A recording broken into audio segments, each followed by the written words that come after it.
Hello and welcome to Technical Penguin. I'm here with my newest RM480. This is a 480E, the 75 amp hour model, made in 2021. This came to me with completely dead batteries. So we are going to be doing a lithium swap on it. You can see the deck's not on. When it came, the deck was already removed. It looks fine. We're going to do some cleanup on it and reattach it. It also has the bracket for the snowplow, which also came with it. So I'm pretty excited about this one. It's pretty clean, especially compared to my other mowers, which are covered in leaves and grass. But visually, I'm not seeing any issues with this. So I'm hoping once we swap the batteries in, we're not going to have any issues. But we won't know until we do it. So let's go ahead and get started on that swap. And the first step of that is to remove the old batteries. The first thing you'll want to do is push the seat all the way back and then fold it up. No need to disconnect the seat switch. You can leave that in place, but you'll want to remove this panel and just push it out of the way. Now that that panel's out of the way, you should have this screw and this plate. In this case, whoever worked on this previously, they put this bracket in backwards, so the screw hole is on the wrong side. But if nobody's messed with yours, it should be sitting something like this, and then you just take a screwdriver and unscrew that. And then you'll want to pull these connectors apart. And what this does is it disconnects the batteries from the mower. And this bolt, you want to take that out. That's 13 millimeters or 1/2 inch. We'll go ahead and do that. It's a very long bolt. And there we go. See how long that is? And that goes all the way through the battery compartment into the bottom of the frame. And now we go to the back of the mower. Next, you'll want to take T30 Torx and remove the screws at the back of the mower. There are 4 of them.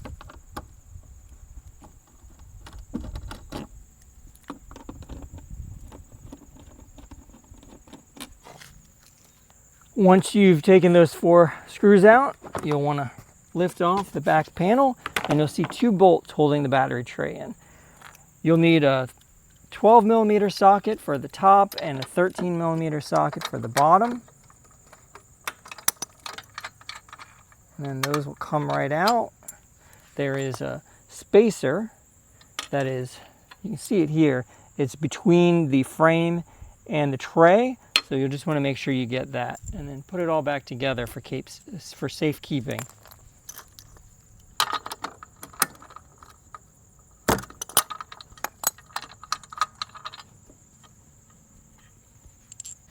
Here's a step that often gets missed. If you look at the wires coming down from the back of the charge port, there's a white connector with a gray wire. That's the temperature sensor. The other end of this gray wire is connected to one of the battery terminals. Now, if we didn't disconnect this, it would probably just get yanked apart when we pull the battery tray out, but that can damage this connector. So we're just going to pull it apart and we're ready to go. I just wanted to talk about this connector a little bit more. So the one that was in the mower was kind of like this, and I was able to just pull it apart, right?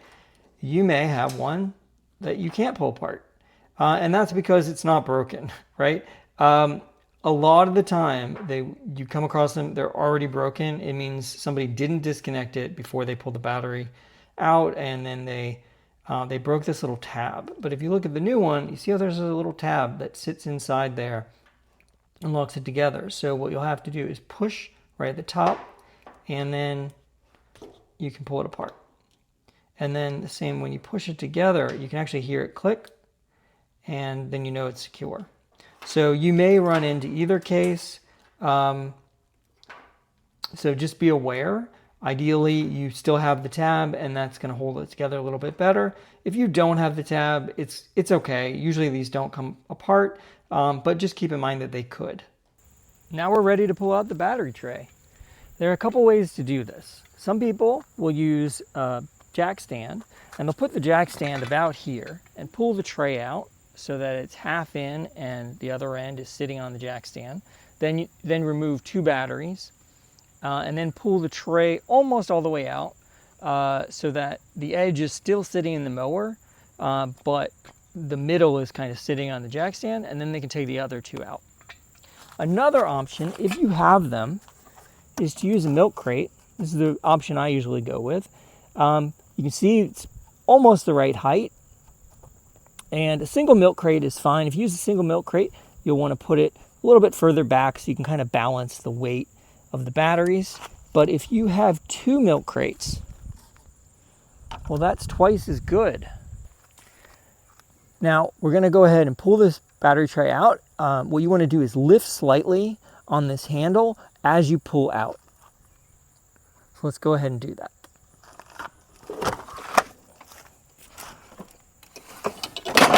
And there we go, batteries are out.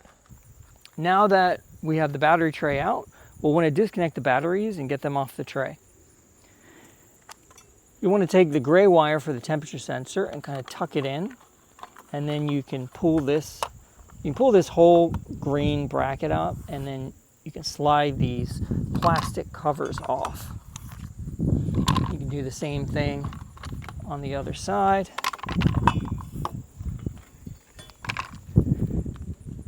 And now we're just left with our 4 batteries and our 3 jumpers and our battery cable.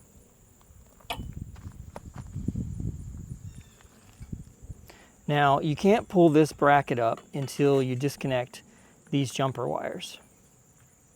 So you can pull the cover over. This is a 10 millimeter, so it doesn't really matter which order you do these in, but you'll just want to disconnect those.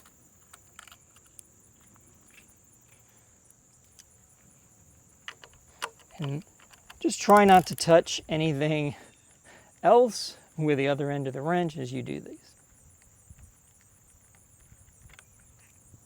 There we go. Now we have one of these out. If these pop off, you won't need these, but these slide right back on.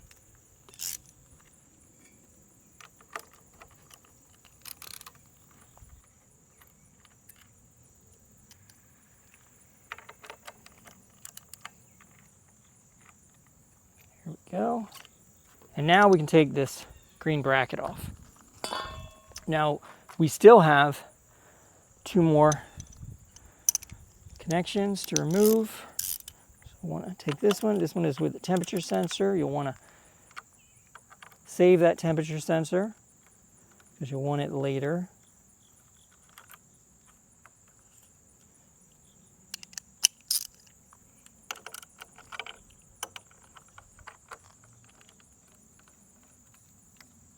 Okay. So we have that. You'll also want to save this battery cable because we are going to use this for our new battery.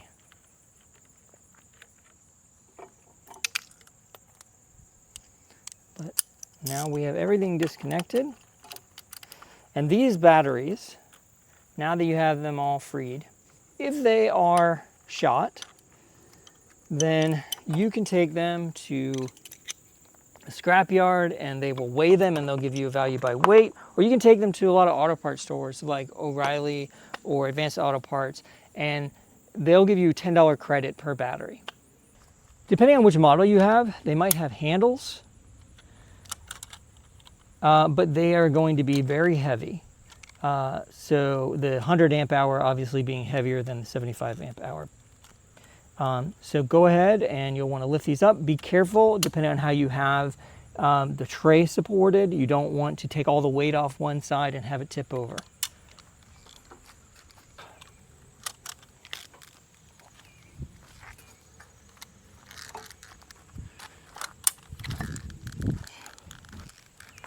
Now the batteries are removed. We'll cover prepping the tray later in the video.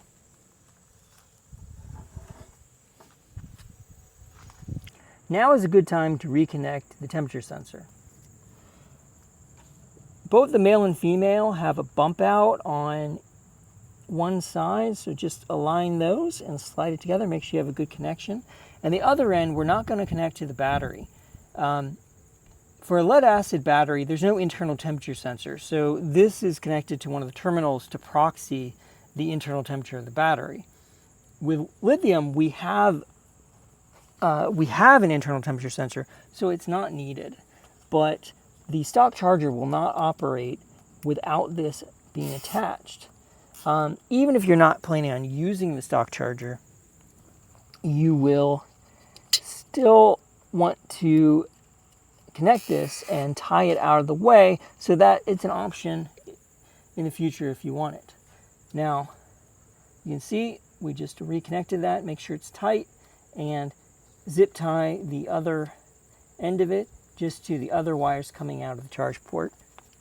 And we're just going to trim these wire ties, and that's all finished. While you have the battery out, it's a good idea to change the Transaxle oil. Under normal use, you do this at 50 hours or 1 year, and then every 100 hours or 2 years after that. With the battery removed, it's very easy, and doing it now will save you from having to pull the battery out again later. This mower only has 36 hours on it, but it's 4 years old, so I'm going to go ahead and change the Transaxle oil. I'm going to do that in a separate video, but I'll put a link in the description.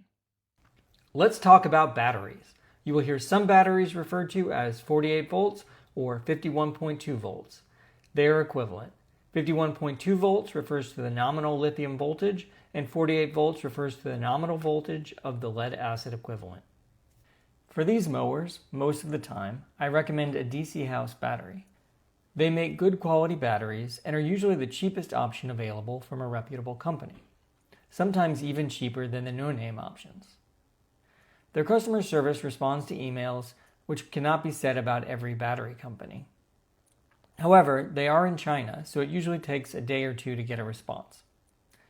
They ship from California, so even on the east coast of the US, they deliver in about a week. They have a 50 amp hour model, which gives you about the same usable capacity as the stock 100 amp hour batteries. With this battery, you can cut up to 1.2 acres. If you have more than that, you are using your mower as a mobile power bank, or you have the ZT540, you'll want a 100 amp hour battery, which will cut up to 3 acres. DCHouse makes a few versions of these. The original version, which is still available, comes in a plastic case. In early 2025, they came out with a metal case version. It has the exact same specs, but the case, being metal, is more rigid and should hold up better over time. The metal case version also has the battery terminals on the side, which make them accessible from the back of the mower. This can be very useful. This is the battery we'll be using in this video. In late 2025, they introduced a cold-resistant version of the metal case battery. This again has the exact same specs, except you can operate and charge it at lower temperatures. It also has mounting ears, which give you more options for how you want to mount it. If you need to cut more than 3 acres, there are 135 and 150 amp hour batteries from other companies that will fit these mowers. All of this information, as well as information on batteries that work well in the RM300, is in the Lithium upgrade cheat sheet on rockhopper.net. I will provide a link in the description. This is how we're going to secure the battery, with a ratchet strap across the top and a high friction foam tape underneath. This is a very economical and easy to implement mounting method. Here's an alternative method of mounting the same battery. This uses a custom-made metal bracket and bolts to secure it. It still has the same high friction foam tape underneath. This is going to cost a little bit more and take a little bit more time, but is going to give you a more professional look. I'm not going to cover this in this video. I have a separate video I'll link to if you want to do this method. This is the battery tray out of an RM480EX, the 100 amp hour model. As you can see, there are no dividers between the batteries. There is just a spacer at the back of the mower that is bolted in with two 8mm bolts. You can use a 13mm or 1/2 inch wrench to remove it. This is the battery tray out of an RM480E, the 75 amp hour model. As you can see, the batteries are smaller than the 100 amp hour model. So they added some dividers here and an additional spacer on the end. And these are put in with 8mm studs rather than 8mm bolts. So these can be removed with 1/2 inch or 13mm wrenches. And these dividers, they can actually just be pulled right off. And they're just held on with double stick tape.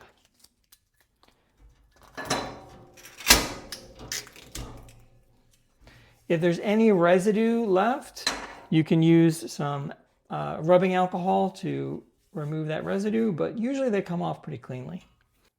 Once you've removed everything from the battery tray, you'll want to clean the surface with some sort of degreaser or even rubbing alcohol. And then you'll want to add in some sort of non-slip material. I like to use neoprene foam. This is a 1/8 by 1 inch neoprene foam with an adhesive back. I like the 1 inch because it fits really well in these spaces. And then for these spaces, you can just use 2, and then here you can just use 3. And I like the foam because it gives a little bit, so it'll fill in voids and it'll stick better than if you use like a solid neoprene, because that tends to just where there's a void or a dent in the battery tray, it'll just tend to come up. So I'm going to go ahead and get this all attached and check back with you in a second.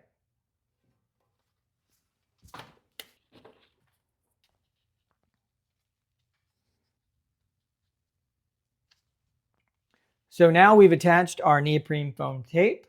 As you can see, it's not perfect, but we've covered all the areas where the battery is going to sit. Now that we have the foam tape on there, we can go ahead and place our battery.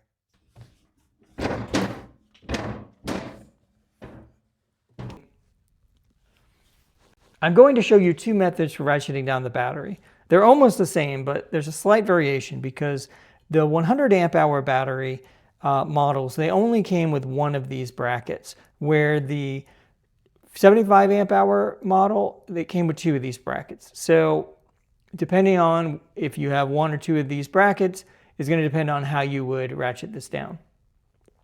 Now start by putting your ratchet in an L-shaped configuration, and then put that so that it's facing down like this on the table. And then you take your ratchet strap, and this is for the 100 amp hour model.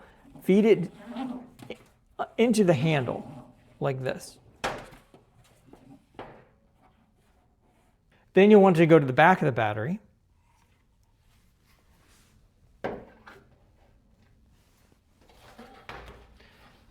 And straighten this out just like that. Then take your bracket, and you'll notice that this is not centered, right? There's a smaller space here and a larger space here. Make sure the smaller space is down. And go ahead and set that right on top of your strap. And then you'll want to put your bolts in and get this tightened up.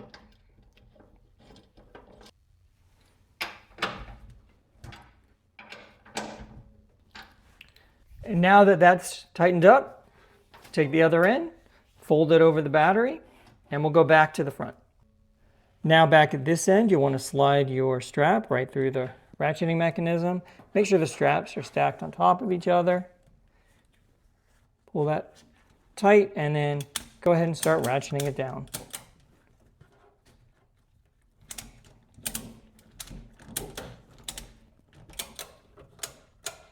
And you don't want to go too tight. If you go too tight, what can happen is it can, especially with a plastic case, it can compress the case down.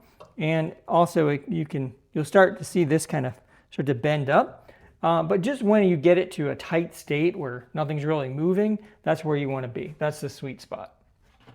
So ideally, these ratchet straps are stacked right on top of each other. I think that's pretty good. I think that's where we want it. Now you can pull this and set that down nice and even. We kind of want this, so this can be at the back too. You could do this the opposite. The benefit of having in the front is if this stretches and you need to tighten it, it's right here. If you need to do that, it does get in the way a little bit of the battery cable, but not in a way that's that bad. But if you prefer this to be on the other side, feel free to put it on the other side. Maybe you're thinking, is this really enough to hold the battery in place? All we did was add some 1/8 inch neoprene foam underneath the battery, and we added a single ratchet strap across the top. Well, let's see.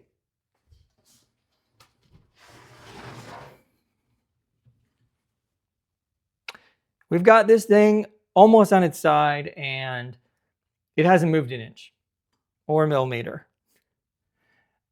So I think unless you're going to be driving your mower like this all the time, I think this is going to be completely adequate. Now we'll do the same thing for the 75 amp hour model, which has 2 of these brackets. So we'll be able to use one on each end of the battery.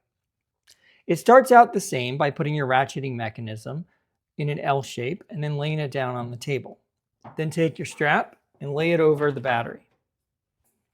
And then take one of your brackets. Again, this boss is not centered, so you want the small side down and the wide side up. And then because the 75 amp hour model doesn't come with these bolts, you'll want to get 4 of these 8mm by 1 inch bolts, and you'll want some flat washers and some locking washers to go with it. You want the locking washer under the bolt head and then the flat washer under that. So then go ahead and place this bracket here, and then you'll want to put that in place.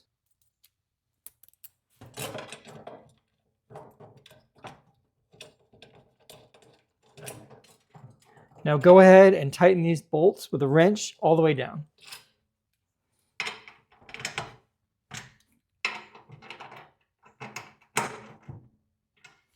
Okay, now we're going to go to the other end and do the same thing.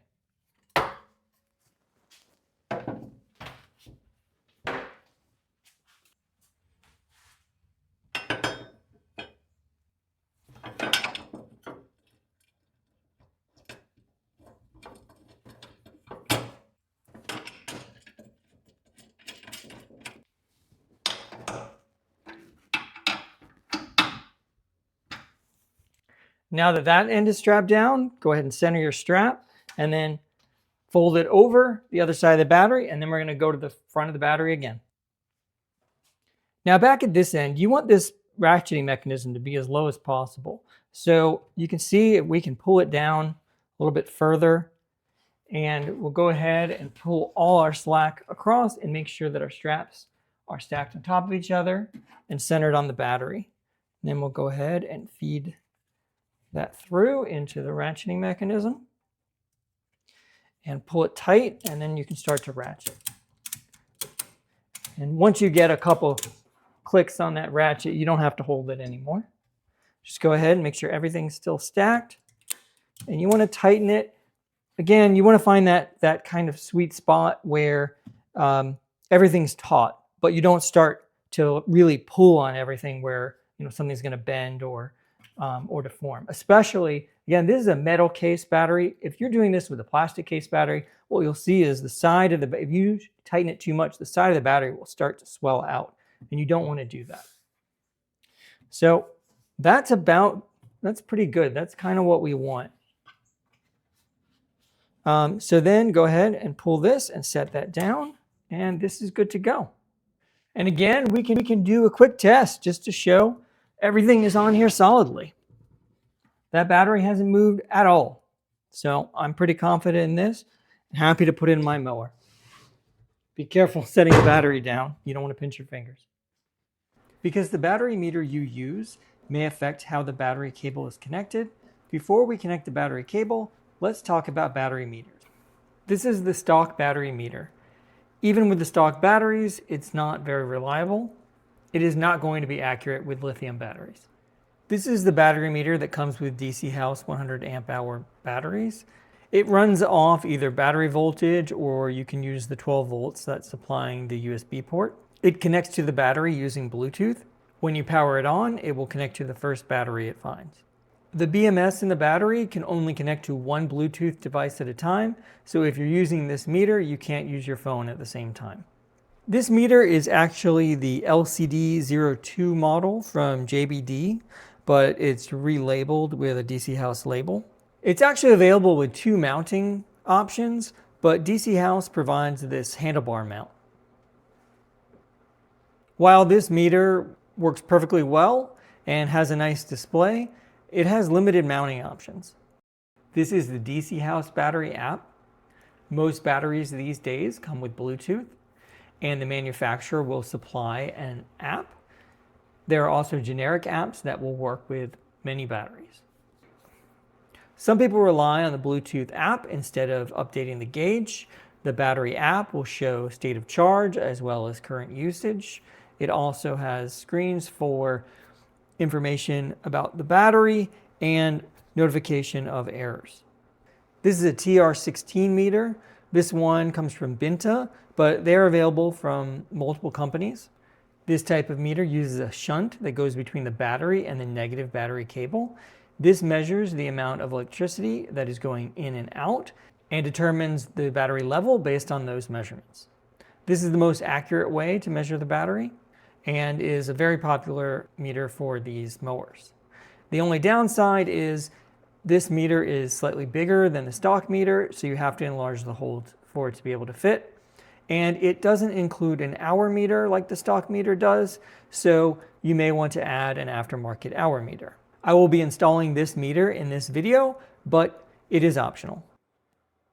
First, I'll show you how to install the battery cable if you're not using a shunted meter like the TR16.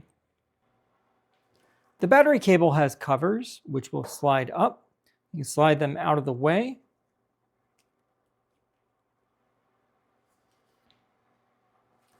You'll want to position the battery cable so the rounded part of the cable faces the battery case itself. That should put the negative battery cable on the bottom. So just route that underneath your strap and position it on there. Use one of the bolts that came with the battery, screw it in place.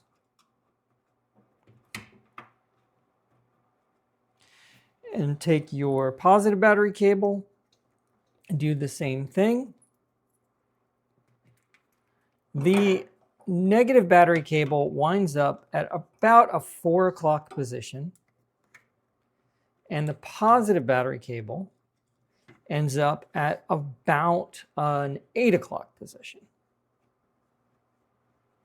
Then you can just use a 1/2 inch or 13 millimeter wrench to secure the cables. Again, you're aiming for 4 o'clock position on the negative and an 8 o'clock position on the positive. Then you can move these covers over the battery terminals. And the battery comes with additional covers that will snap on. Now I'll show how to connect the battery cables for a meter that uses a shunt. This is Binta's version of the TR16 meter. Inside you'll find an instruction sheet, a jumper wire for connecting the shunt to the meter, a mounting bracket for the meter, the shunt on a mounting block, and a jumper wire for connecting the positive battery terminal to the shunt. This is the shunt for the 100 amp hour version. You'll want the 100 amp hour version because the bolt holes and bolts are the same as those used on the battery. It comes with this plastic mounting block, but we're not going to use it because we're going to mount the shunt directly to the battery. In order to remove the shunt from the mounting block, use a 14 millimeter wrench and just undo these nuts. Be sure to save the bolts. We're going to be using them. When connecting with the shunt, we're going to position it like this. It's marked with a B- and a P-. We'll want the B- to be on the battery terminal and the P- to go to the battery cable. We're going to position it like this so that these connectors are a little better protected by sitting behind the rest of the shunt. Before I connect this to the battery, I'm going to go ahead and connect it to the battery cable. Since my battery cable is going to be positioned like this, I'm going to go ahead and get my connector lined up, and I'm going to connect it just like that. I'm going to use the same bolts that came with the shunt. Just going to put the bolt through, and then I'm going to put the terminal on, and then a flat washer, and then a locking washer, and then the nut.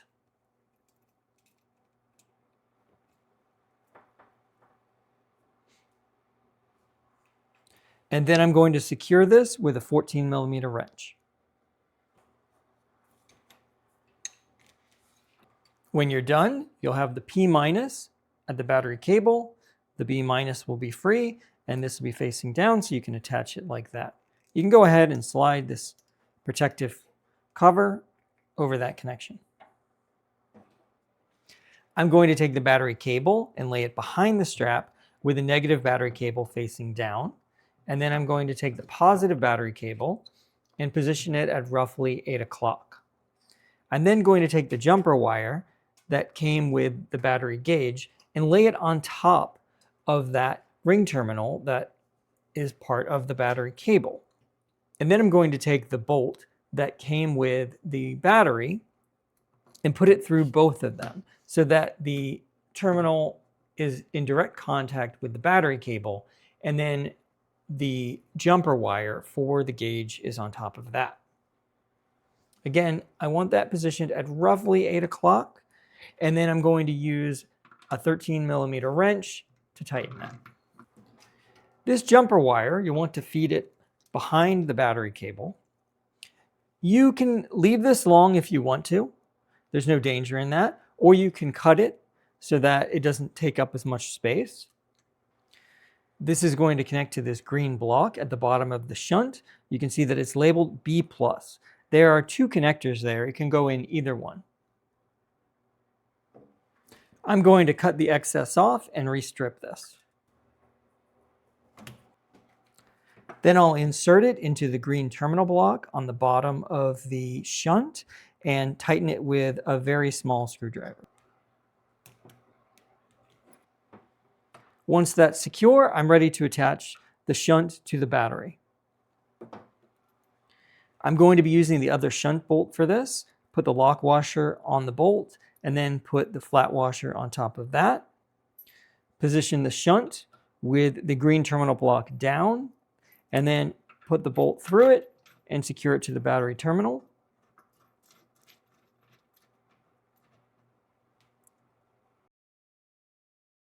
You'll want to position this between 4 and 5 o'clock so it doesn't interfere with the strap. Then go ahead and tighten it with a 14mm wrench. You can then take the cable that runs between the shunt and the battery and connect it to the shunt. It has 2 different ends. The smaller end is the one that connects to the shunt. I'm going to tuck most of this down here and then just connect this part to the shunt. Cover up the positive side, and you can put the cover on the positive side if you'd like. Depending on what shunt you have, sometimes this will actually slide right over the whole thing. In this case, I trimmed just a little bit off, and now it should slide over the whole thing. Before we install the battery, we're going to want to secure this Anderson connector. If this shakes around a lot, it can become disconnected and you can lose power. I found the best place to put it is right here. There's a screw here. On newer models, this is where the DC to DC converter is located. On older models, the DC to DC converter is actually located down here. But in either case, you'll have this boss attached to the frame. However, if you have the older model, you'll need a screw there, and if you have the newer model, you'll need a longer screw. The only way to replace that is to take this panel off, this side panel. So I'm going to go ahead and do that. This side panel has a lip that tucks under this piece of plastic, so we have to loosen the whole control panel in order to remove the side panel. This requires removing this screw and all the screws on the control panel, except these two, which just hold the panel to this piece of plastic.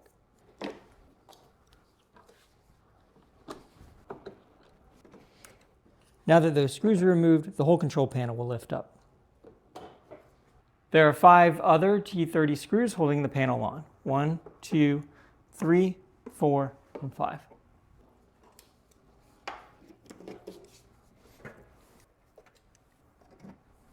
Now with all the screws out, we can lift up the control panel and lift the panel out. While the panel is off, it's not a bad time to vacuum out any debris. If you have a newer model and you have a screw here, you'll need an 8mm socket or nut driver to remove it. The stock screw is M5 by 16mm. If you have the DC to DC converter here, you'll need a 40mm screw. If you don't, you can get away with a 35mm screw. Reuse the washers from the old screw and put back into place.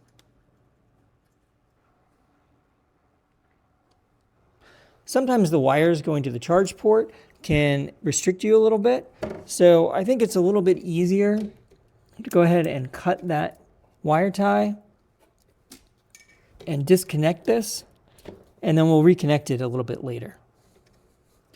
Then position, you don't want this hole, you want this top hole over your screw. And you want to press that all the way in so that it goes up against the frame. Then you'll want a flat washer, a lock washer, and an M5 nut.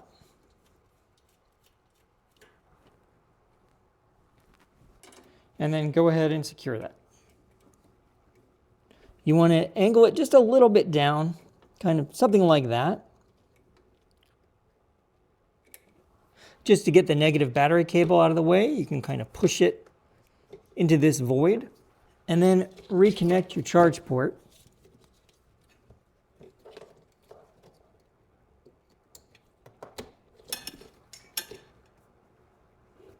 Be sure to wrap a wire tie around this so that it doesn't become disconnected.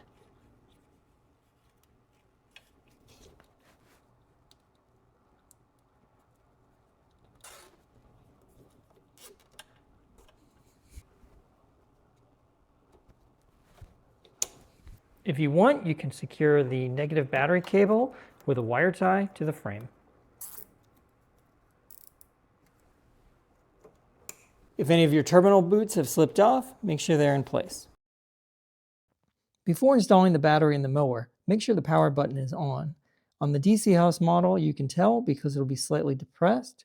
When it's off, it will be flush. When you're ready to install the battery, lift the tray onto the rails and then slide it all the way in. To secure the battery tray, take the fat washer we removed earlier and place it between the frame and the battery tray. Then take 1 or 2 5/16 or 8mm washers and place it on top. The goal is to completely fill the space between the frame and the battery tray.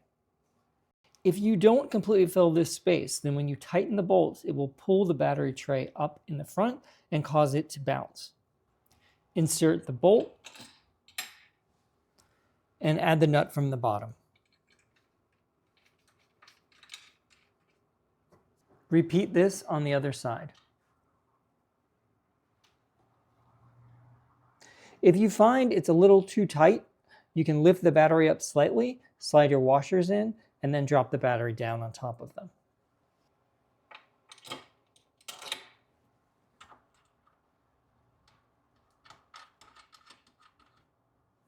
Then using a 12mm wrench on the top and a 13mm wrench on the bottom, tighten the bolts.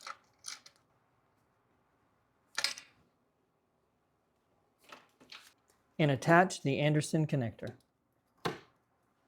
You can now do a brief test of the mower, but don't do anything substantial until you've fully charged the batteries. And if you're going to charge your batteries, we should talk about chargers. This is the Ryobi SC48 Charger. This is the original charger that shipped with the Ryobi 48V mowers. It's actually manufactured by Delta Q and is the same charger that's used on a lot of golf carts. If you use this charger with lithium batteries, it will charge the batteries, but it will continue to top off the batteries, and that is not good for lithium batteries. So I do not recommend using this charger outside of emergency situations once you have converted to lithium. This is the Ryobi OP48RM. This was shipped with later models of the 48V mowers. When used with lead acid batteries, this actually has a flaw because it doesn't do a float charge. However, this is ideal for lithium batteries. So I use this charger with my lithium batteries. I have a lot of chargers and continue to use this charger as my daily charger. One benefit of using this charger is you will retain charge lockout, meaning if you are using this charger and charging your battery, you won't be able to turn the mower on. With aftermarket chargers, unless you've modified it, you will not have charge lockout, and you'll need to be careful not to turn the mower on when charging, because this can overload the capacitors in the controllers. My recommendation is, if you already have this charger, to continue to use it. This is DCHouse's 48V charger. It's manufactured by Haifa Power Forever Electronic Technology Company, which goes by the brand name XYM. This is a high quality charger. It's actually used by a lot of battery companies. This will charge your battery a lot faster than the stock charger. It's listed as an 18 amp charger, but you're more likely to see 16 amps when doing bulk charge. That means this is going to charge your battery pretty quickly. This is good for large batteries. However, this does not have charge lockout, and it does not have a display, and it is intended to be an onboard charger for golf carts. What this means, because it has this fan here, and because it has these cooling fins, you will not want to put this on board on a mower. Because of that, you'll need some way to connect it. It comes with a 2-pin waterproof connector, and then that is usually connected to ring terminals for direct connection to the battery. I've actually replaced that with an XT60 connector. Because of this, your options are to leave this connected to the battery and leave this hanging out of the mower, and then when you want to charge, you can connect it. Or you can get an RXV charge plug and attach it to the end of the charge cable.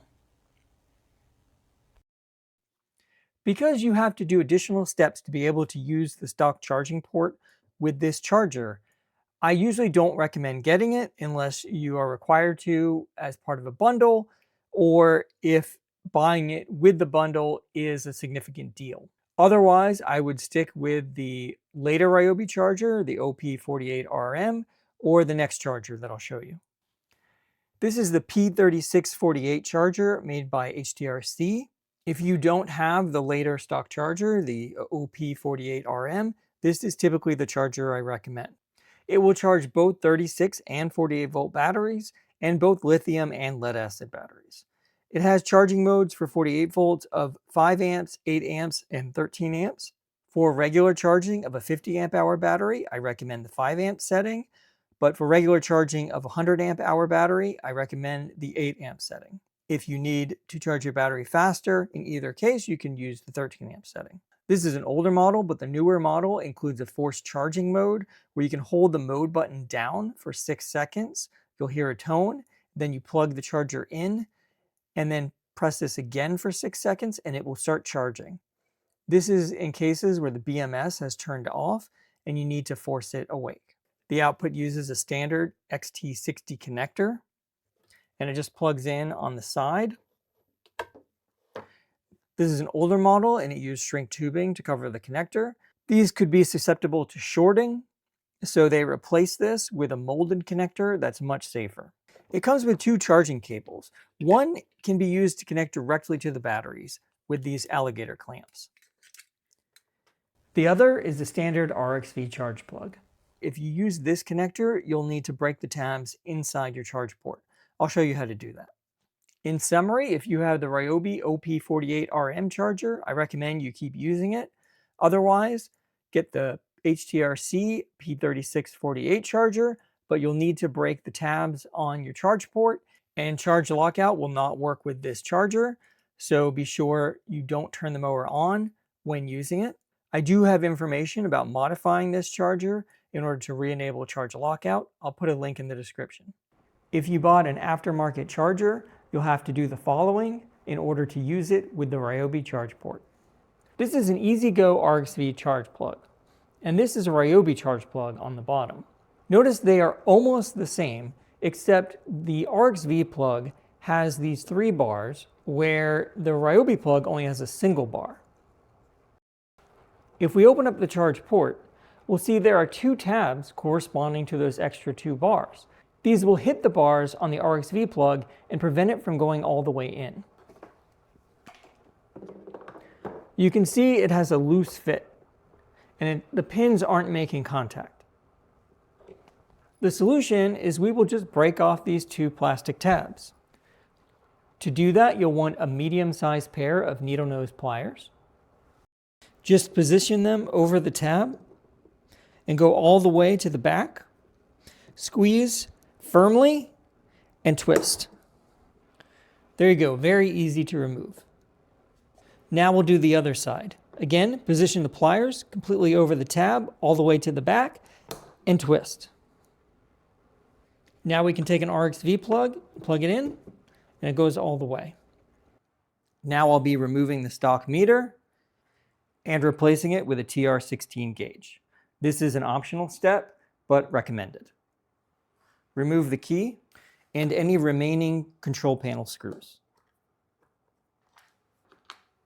Gently tilt the control panel up to expose the wiring. Now is a good time to take a picture.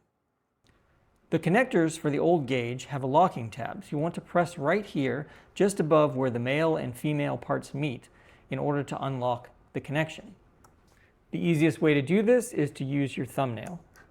Press on the top of the connector and it will come out. We won't need these wires for the new gauge, so unless you're using them for something else, make sure to wrap the ends in electrical tape to make sure that you don't have a short. Then press the wires down into the control panel. Take a rag or paper towel and press it down on top of the wires down into the control panel. This is going to serve 2 purposes. As we are taking the nuts and washers off of the old meter, in case we drop it, it will get caught. And when we drill this hole bigger, it'll catch the metal shavings. Then use a 7mm wrench to loosen the nuts and remove the washers and nuts from the bracket that holds on the old meter. Then remove the bracket and set the control panel back in place. The old meter should lift right out. Adjust your rag or paper towel to make sure it will catch any metal shavings and is far enough down that it won't get caught on the bit. You'll need to secure this panel before drilling it out, otherwise it can cause damage to the mower and to yourself. I recommend adding a screw here, here, and here.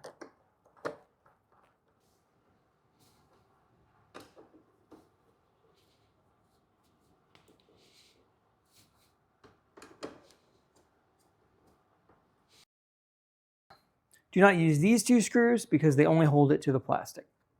Our old meter has a diameter of 49mm and fits into a 50mm hole. Our new meter has a diameter of 55mm and fits into a 56mm hole. This means we're going to have to increase the diameter of this hole by 6mm or 1/4 of an inch. You can do this with a rounded metal file, but I'm going to use a large step drill. This drill bit has measurements on the side. We'll be going for 2 1/4. Some people will go for 2 1/8 and then finish with a file to get a tighter fit. Make sure to add some cutting oil to your bit, otherwise you will shorten its life. Position your bit over the hole, hold it steady, and then with firm but gentle pressure, drill at a medium speed.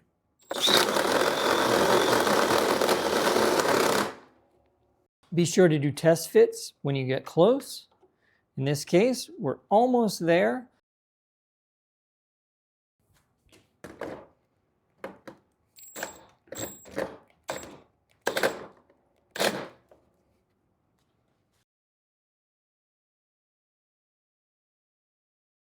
That looks like it's going to fit.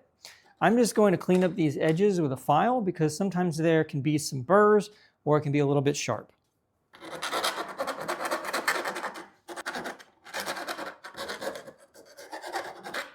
Once you've finished your hole, you can wipe away any oil or shavings.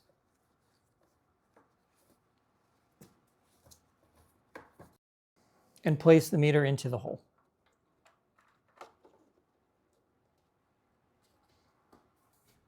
Remove the screws that we added earlier.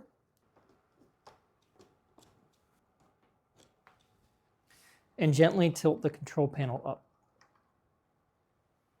Make sure to remove your rag or paper towel. Push the wire coming off the battery meter down into the bottom of the control panel.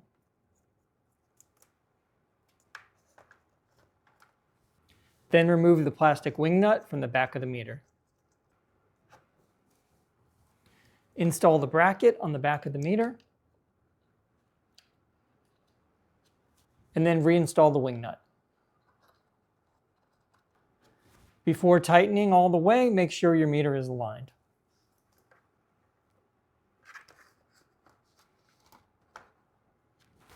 Reinstall the control panel.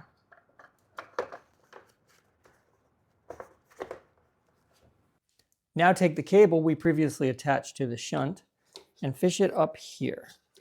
Make sure you leave plenty of slack in the battery compartment. They provide way too much cable, so we're going to tuck most of this here against the frame. This puts it out of the way so it won't interfere with the panels. Then you can take a long wire tie and put it through to hold all that cable in place.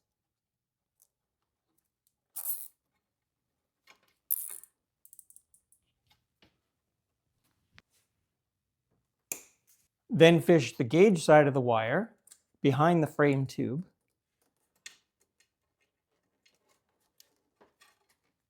And connect the cables together.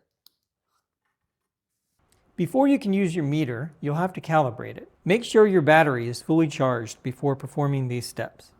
The first step, press the center button until you get to amp hours. Now hold the button down for 3 seconds. The default setting is 100 amp hours. If you need to change this, you can use the buttons on the side to adjust it to match your battery. When finished, press the middle button again. Next, press the right button until you get to percent, and then hold the button down for 3 seconds. With your battery fully charged, this will reset the capacity to 100%. Now we can install the body panels, starting with the side panel.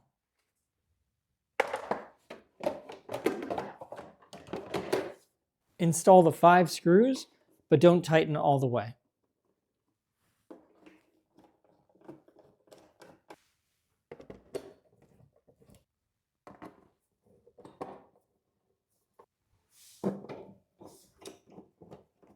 Once all the screws are in place, go ahead and tighten them all.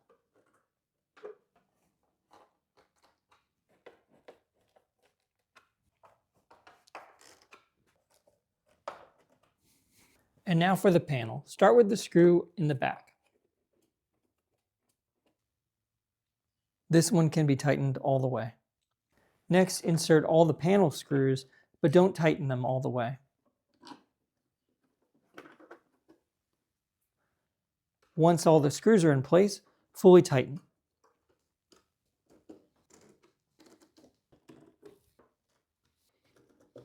Install the back panel.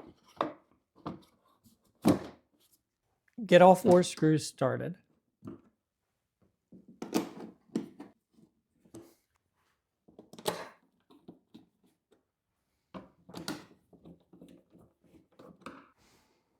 Then fully tighten all the screws.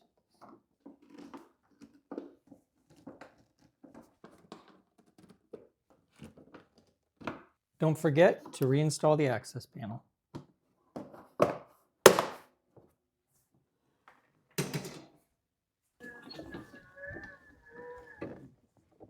That's all there is to it. As you can see, there are a few steps, but nothing too complicated. I think the hardest part is lifting the batteries.